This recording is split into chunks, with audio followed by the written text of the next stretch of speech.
কয়েকদিন পরেই সনাতনীরা মেতে উঠবেন শ্রেষ্ঠ পার্বণ শারদীয় উৎসবে। এই শ্রেষ্ঠ পার্বণকে সামনে রেখে সর্বত্রই চলছে সাজো সাজোরো। নতুন কাপড় কেনাকাটায় পড়েছে ধুম।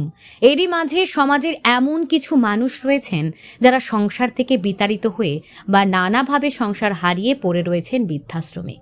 আর সমাজের এই সমস্ত মায়েদের পাশে দাঁড়ানোর জন্য শনিবার আপনা ঘর বৃদ্ধাশ্রমে ছুটে গেলেন বিধায়ক ভগবান চন্দ্র দাস।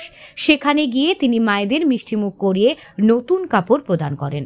এক সাক্ষাৎকারে বিধায়ক বলেন, বৃদ্ধাশ্রমের প্রতি সবসময় আলাদা মনোভাব রয়েছে ওনার, তাই দুর্গাপুজোর আগে উপহার দেওয়ার জন্য ছুটে এসেছেন মায়ের কাছে। সেই সাথে মূর্তি পুজোর আড়ম্বরে ব্যস্ত না থেকে সমাজের এই ধরনের মায়ের পাশে দাঁড়ানো আহ্বান করেন বিধায়ক ভগবান চন্দ্র দাস।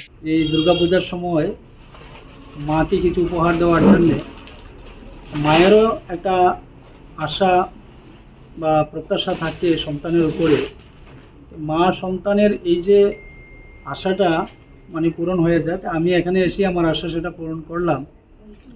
আমি তাও আমার মনের মধ্যে সম্পূর্ণ বিশ্বাস রয়েছে যে মাদেরকে আমি সেই সামান্যতম একটু ওনাদের আমি সেবা করতে পেরেছি। ওনারা হয়তো অনেকটাই ওনাদের যে অভাবটা সেই অভাবটা পূরণ করেছেন বা ওনাদের মনে হয়েছে, সেটা আমার বিশ্বাস।